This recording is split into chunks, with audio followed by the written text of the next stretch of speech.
और खींवसर में ज्योति मिर्जा की जमानत जब्त कराई थी इन्होंने 17,000 रुपये समेट। चुनाव में चेहरा दूसरा होने वाला है, क्या हो सकता है? कयास लगाए जा रहे हैं कि आपकी फैमिली में से ही आप किसी को टिकट। बार खींवसर के लोगों ने कहा कि भाई को उतारो, उसी तरह बेचारे दाना डालने से कहीं न कहीं भाग जाते हैं एमएलए एमपी बनने। तो ये थे लोगों को खाना बनाते, उनको ही मैंने नेता बना। बाड़मेर के एमपी अभी मुझे छोड़ के गए, ये तो विधानसभा चुनाव में बीजेपी की टिकट मांग रहे थे विधान, फिर भी मैंने आरएलपी की टिकट दी उसको क्योंकि मेरे साथ रहा। सुख अगर भोगना होता तो 20 साल पहले ही चला जाता, मंत्री बन जाता।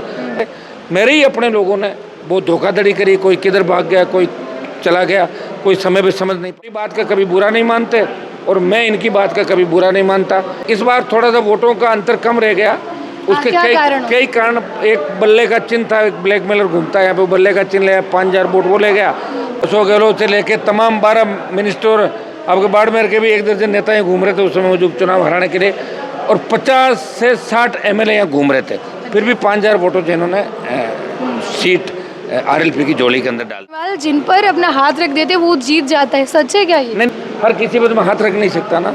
जैसे मैंने कई लोगों को तैयार किया, मेरे सामने चले गए। अच्छा, कुछ लोग कहते हैं जो आपके साथ थे पहले और फिर चले गए, वो ये बोलते हैं कि हनुमान बेनीवाल अपने कार्यकर्ताओं को नज़रअंदाज करते हैं। मेरी गाड़ी में घूमते तो गलतफहमी पैदा हो जाती है कि आपको तो पता है सारी कहानी।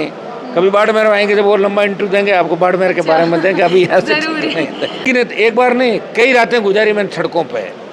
तीसरी ताकत खड़ी हो और किसानों के हाथ में सत्ता की चाबी राजस्थान के अंदर आए। एक आदमी के जाने से आरएलपी कमजोर नहीं होती। ये तो पीठ में छुरा घोंपने वाले लोग ही ज़्यादा मिलेंगे आपको कि मेरे यहाँ से जो गद्दार गए भाग के आरएलपी छोड़ के, अगर मेरे अंदर कोई कमी होती और मैं गलत काम करता तो अभी तक मैं सलाखों के पीछे होता, क्योंकि मेरी पूरी टीम राजस्थान के शासन चुनाव कराने के पक्ष में। हमारा अलायंस कांग्रेस के साथ, तो मैं भी चाहूँगा मेरी पार्टी बढ़े। एक बार टेबल टॉक होगी, बात होगी। अब मैं रात को 2-3 बज जाएंगे, मुझे घर जाऊँगा जब तक, तो ये 2-3 बजे तक भी इंतजार करेंगे, अकेले मैदान के अंदर उतरेंगे। नमस्कार, आप देख रहे हैं द खटक और मैं ममता आप सभी के साथ। स्वागत है आप सभी का। और इस वक्त हमारे साथ नागौर के सांसद हनुमान बेनीवाल मौजूद है। बहुचर्चित नेता, किसान अपने मसीहा के रूप में इनको जानते हैं, 4 बार की विधायक रह चुके और राजनीति में यहाँ पर इनकी दबंगाई है हम कह सकते हैं, और लोग इनको दबंग नेता भी कहते हैं। नमस्कार, स्वागत है सर आपका। जी धन्यवाद। कैसे हैं आप? बिल्कुल अच्छा हूँ। अच्छा, सबसे पहले तो उपचुनाव आ रहे, खींवसर की जनता को फिर से एक बार वोट करने का मौका मिल रहा है। आपकी तैयारियां लगता है इस बार जोरों शोरों पर है? देखिए, खींवसर की जनता खुद ही चुनाव लड़ती है। 8, 13, 14 लोकसभा, फिर 18, फिर 19 लोकसभा, फिर 19 उपचुनाव, फिर 23 और 24 लगातार खींवसर की जनता ने खुद ही चुनाव लड़ा। और खींवसर की जनता ने कभी ये नहीं देखा कि हनुमान बेनीवाल कौन सी चिन्ह पे आया है, हनुमान बेनीवाल सत्ता के खिलाफ रहेगा या नहीं रहेगा। उन्होंने सिर्फ मुझे एक परिवार के रूप में माना और हर बार मुझे भारी वोटों चुनाव जिताया। 18, 19 का लोकसभा और 23 का विधानसभा। इस वजह में गांव वोट मांगने भी नहीं गया था, और 18 में तो बहुत एक बार में आया था पूरे इलाके के अंदर। फिर भी लोगों ने मजबूती के साथ मेरी मदद रखी, मुझे जिताया। और मैंने भी ये प्रयास किया कि खींवसर की जनता मेरा परिवार है। यहाँ नेता की तरह मैं रहता ही नहीं, यहाँ आम परिवार की तरह रहता हूँ। आप देखिए, अभी जैसे मैं रात को 2-3 बज जाएंगे, मुझे घर जाऊँगा जब तक, तो ये 2-3 बजे तक भी इंतजार करेंगे। और सुबह फिर उठ के घर पे सुनवाई करना और फिर खींवसर, नागौर या पूरे राजस्थान में निकल जाना। ये मेरी बात का कभी बुरा नहीं मानते और मैं इनकी बात का कभी बुरा नहीं मानता। और मैंने सरकारों के खिलाफ रहते हुए इतना विकास कराया खींवसर के अंदर। जब मैं आया था पहली बार बन के, तब 70-80 हज़ार डाणियों में अंधेरा था।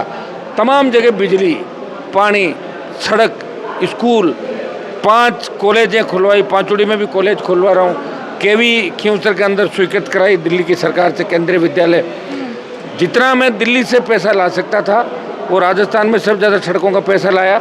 और प्रधानमंत्री ग्राम सड़क योजना की सड़कें सबसे ज़्यादा देश में खींवसर विधानसभा क्षेत्र और नागौर संसदीय क्षेत्र में बनी। तो खींवसर के लोग मेरे साथ ही चलते हैं। जब मैं राजस्थान में जाता था प्रचार करने, तो 100-200 गाड़ी तो खींवसर की मेरे साथ ही रहती थी हमेशा। ये खुद ही राजस्थान में लड़ाई लड़ रहे थे। और यहाँ का चुनाव भी खींवसर की जनता खुद ही लड़ती है और सर्व समाज मुझे वोट करता है खींवसर के अंदर। इस बार थोड़ा सा वोटों का अंतर कम रह गया, उसके क्या कई कारण हो? कई कारण। एक बल्ले का चिन्ह था, एक ब्लैकमेलर घूमता है यहाँ पे, वो बल्ले का चिन्ह ले 5,000 वोट वो ले गया, और कुछ मैं समय नहीं दे पाया। कुछ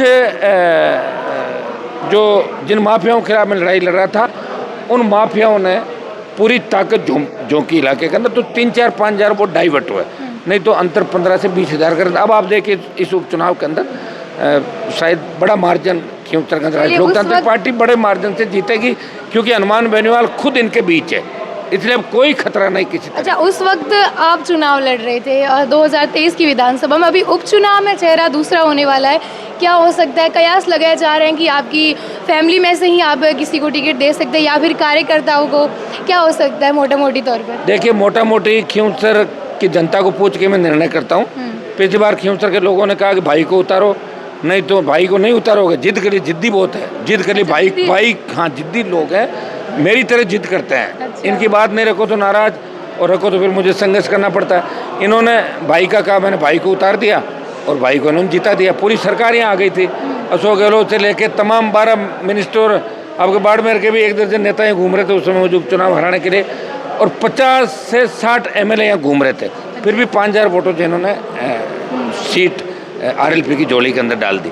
इस बार भी खियूंसर की जनता से रायशुमारी कर रहा हूँ, इनको पूछ रहा हूँ, सबसे पहले तो सीट जीते कौन नंबर 1, जो जनता सब ज़्यादा जिसको लाइक करती है, और प्रमुख लोगों से बात करके कि चुनाव इनको खुद को ही लड़ना है। मैं तो एक बार वोट मांगने जाऊँगा, बाकी यही लड़ाई लड़ेंगे, बूथ पे भी संघर्ष करेंगे सारी, तो इनको पूछ के निर्णय करेंगे। मैं एक सर्वे भी मेरे हिसाब से करा रहा हूँ, और फिर मेरे हिसाब से सर्वे की ज़्यादा आवश्यकता ही नहीं पड़ती।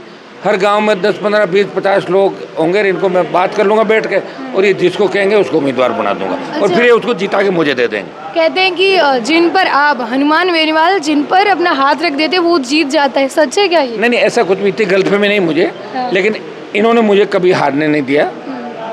14 के लोकसभा चुनाव के अंदर नागौर संसदीय क्षेत्र में लड़ा था, तो 7 जगह में हारा था, और खियूंसर में ज्योति मिर्जा की जमानत जब्त कराई थी इन्होंने, 17,000 रुपये समेट दिया। ये पिछली बार लोकसभा में भी 56,000 की बढ़त यहाँ से दी थी, इस बार करीब 5,000, 6,000 की बढ़त थी। कुछ वोट हमारे 3-4 हज़ार, एक बल्ले का चिन्ह है वो खराब कर देता। खियूंसर वालों इस बात को समझ गए सारे, तो मेरे हिसाब से खराब नहीं होने देंगे। हर किसी पे तो मैं हाथ रख नहीं सकता ना, मैं हाथ उसी पे रखूँगा जो जनता के प्रति जवाबदेही हो, अच्छा। जो जनता के अंदर ईमानदारी से काम करे, जो भ्रष्टाचार के अंदर नहीं चला जाए। जैसे मैंने कई लोगों को तैयार किया, मेरे सामने चले गए, कारण तो दूसरे थे लेकिन कारण बताए दूसरे। तो मैं चाहूँगा कि ईमानदार व्यक्ति, जनता की पसंद का व्यक्ति हो, और मैं इनको पूछ के ही हाथ रखूँगा, और इनको पूछ के हाथ रखूँगा तो फिर अपना आप ही जिता देंगे। अच्छा, कुछ लोग कहते हैं जो आपके साथ थे पहले और फिर चले गए, वो ये बोलते हैं कि हनुमान बेनीवाल अपने कार्यकर्ताओं को नज़रअंदाज करते हैं। वो ये चाहते हैं कि हनुमान बेनीवाल बने, मतलब मेरे साथ घूमने से, मेरी गाड़ी में घूमते तो उनको गलतफहमी पैदा हो जाती है कि हम हनुमान जी से बड़े हो गए। अच्छा, आपकी गाड़ी में आपके साथ घूम के आपके खिलाफ से ना घूमने से उनके गलतफहमी हो जाती है, हम तो हनुमान जी से बड़े हो गए, और वो गलतफहमी का शिकार हो जाते हैं। जब उनका व्यवहार जनता के प्रति ठीक नहीं होता तो मैं उनको समझाता हूँ, और समझाता हूँ। इतने में कोई दूसरे लोग उनको दाना डालते हैं, तो जैसे दाना डालने से मुर्गी आ जाती है, उसी तरह वो बेचारे वो दाना डालने से कहीं न कहीं भाग जाते हैं MLA MP बनने के लिए, और कोई कारण नहीं। आपको तो पता है, जो लोग रसोइये थे, लोगों को खाना बनाते, उनको ही मैंने नेता बना दिया। तो बहुत से लोग राजस्थान मतलब जो दूसरे नेताओं के खाना बनाते थे, दूसरे नेताओं के कपड़े धुलवाते थे, उनको मैंने विधायक बना दिया।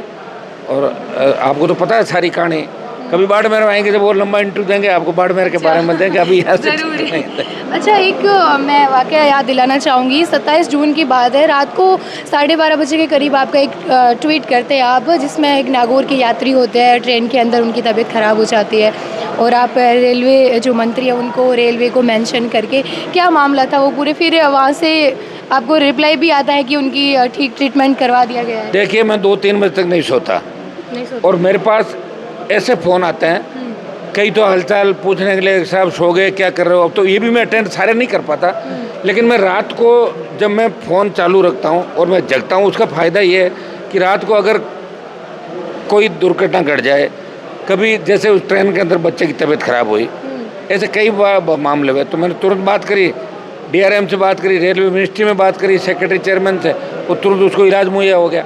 मान लो जैसे कल गुमशुदगी, हमारे 2 बच्चे हुए प्रजापत समाज के, मेरे पास आए, मैंने DG से बात करी, टीम बनाई, बच्चे सूरत में चले गए, उनको बच्चों को ले आए घर पे, तो उस परिवार को कितनी खुशी मिली होगी।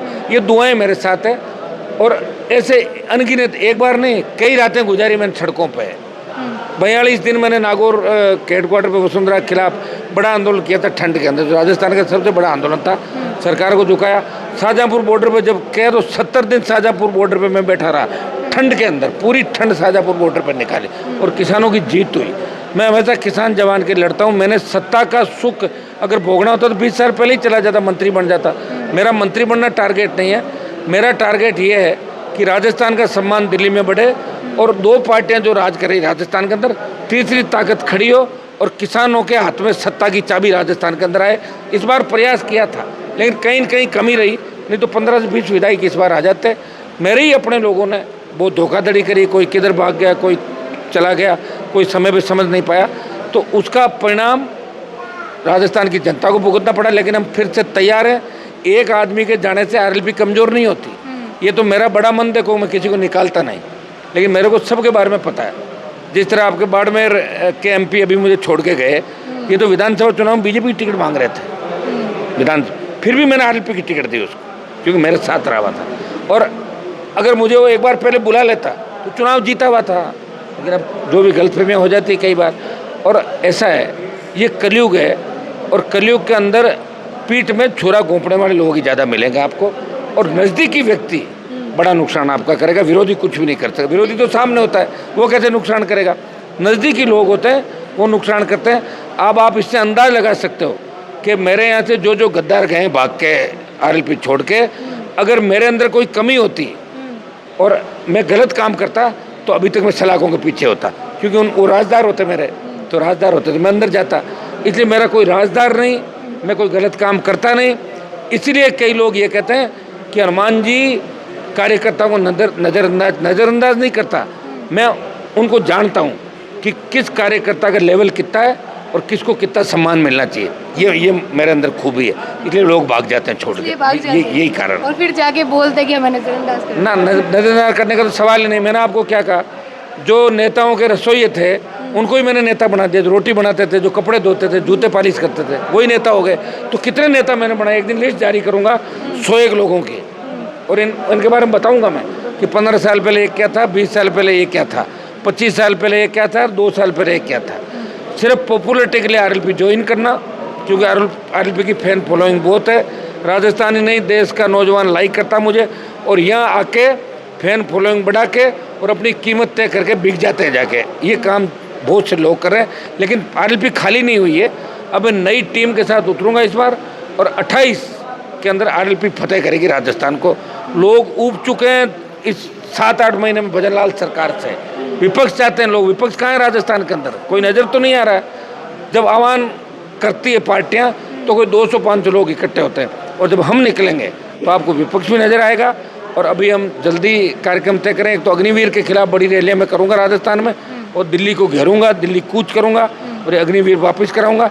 उसके बाद राजस्थान के तमाम मुद्दे इनको लेके, टोल फ्री हो, फ्री बिजली, जितने भी मामले, माइनिंग नीति के अंदर बदलाव, रोजगार और एमएसपी पे खरीदे, प्रमुख मुद्दे, किसान कर्ज माफ़ी, इनको लेके जो पार्टी बनी है, इसको लेकर हम राजस्थान के अंदर शीघ्र आंदोलनों के अंदर जाएंगे।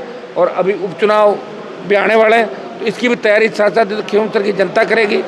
और यहाँ हमारा अलायंस कांग्रेस के साथ रहेगा या नहीं रहेगा राजस्थान में, वहाँ तो इंडिया अलायंस में हूँ, ये भी आने वाले समय में तय होगा 10, 15, 20 दिन के अंदर। कि ना अभी सोचेंगे, वो भी सोच रहे हैं, मैं भी सोचूंगा ना, क्योंकि मैं तो अभी देवली उनेरा में मेरे 20,000 वोट आए थे। झुंझुनू में अच्छी टीम है मेरी, तो मैं भी चाहूँगा मेरी पार्टी बढ़े। एक बार टेबल टॉक होगी, बात होगी, अगर सम्मानजनक बात होगी तो साथ रहेंगे। मुझे लगेगा कि सम्मानजनक बात नहीं है तो फिर अकेले मैदान के अंदर उतरेंगे। आप हमेशा अपनी बेबाकी के लिए जाने जाते हैं। हाँ ठीक है, कर रहे हैं शुरू से प्रयास, यही हमारी टीआरपी है। सच बोलते हैं, झूठ नहीं बोलते। राजनीति के अंदर लोग झूठ बोलते हैं, मैं झूठ नहीं बोलता, ईमानदारी के साथ काम करता हूँ, अन्याय के खिलाफ लड़ता हूँ, और जिसको कमिटमेंट कर लेता हूँ और जिस पाड़ा में खड़ा हो जाता हूँ वो पाड़ा में कभी नहीं बदलता, चाहे नफा नुकसान कितना ही हो जाए। और गरीब का हाथ पकड़ लिया तो हाथ बीच में नहीं छोड़ता, चाहे सामने कितना ही ताकतवर व्यक्ति हो। बस एक सवाल छात्र संघ चुनाव का करना चाहेंगे, क्योंकि आप भी उसी राजनीति से छात्र संघ चुनाव को लेकर पिछली बार मैंने बड़ा आंदोलन किया था राजस्थान के अंदर, छात्रों ने साथ नहीं दिया मेरा, मैं ही लड़ रहा था वहाँ अकेला, बारिश भी आ गई थी, आपने देखा 8 बड़ी रैलियाँ करी राजस्थान के अंदर। अभी जितने भी बच्चे चुनाव करें तो आरएलपी की टीम पूरी उनके साथ है। मैंने लोकसभा के अंदर राजस्थान में छात्र संघ का मुद्दा उठाया पार्लियामेंट के अंदर कि आप देखो आपकी सरकार है, छात्र संघ चुनाव करो। विधानसभा के अंदर मैं चुन के गया, छात्र संघ का मुद्दा उठाया। हमेशा इन बच्चों के साथ हूँ। मेरी पूरी टीम राजस्थान के छात्र संघ चुनाव कराने के पक्ष में। मैं इन बच्चों के लिए जहाँ भी आवश्यकता पड़ेगी आगे खड़ा मिलूंगा। छात्र संघ चुनाव राजस्थान में होने चाहिए, लोकतंत्र की पहली सीढ़ी है और इससे ग्रामीण प्रतिभाएं देश और प्रदेश के अंदर आगे तक जाएगी छात्र संघों के माध्यम से। जिस तरह हम आए उसी तरह हमारे छोटे भाइयों को मौका मिलना चाहिए राजस्थान में। बिल्कुल, बहुत शुक्रिया आपका। तो ये थे हमारे साथ हनुमान बेनीवाल, जिन्होंने पूरी जो बात है हमसे साझा करी कि किस तरह से चुनाव को लेकर के उनकी तैयारियां हैं और आने वाले चुनाव को वो किस तरह से देखते हैं और विभिन्न जो मुद्दे हैं उनको लेकर के किस तरह से वो अपने मुद्दे हैं जो वो रखेंगे। सहयोगी राजेंद्र सिंह के साथ मैं ममता, धन्यवाद।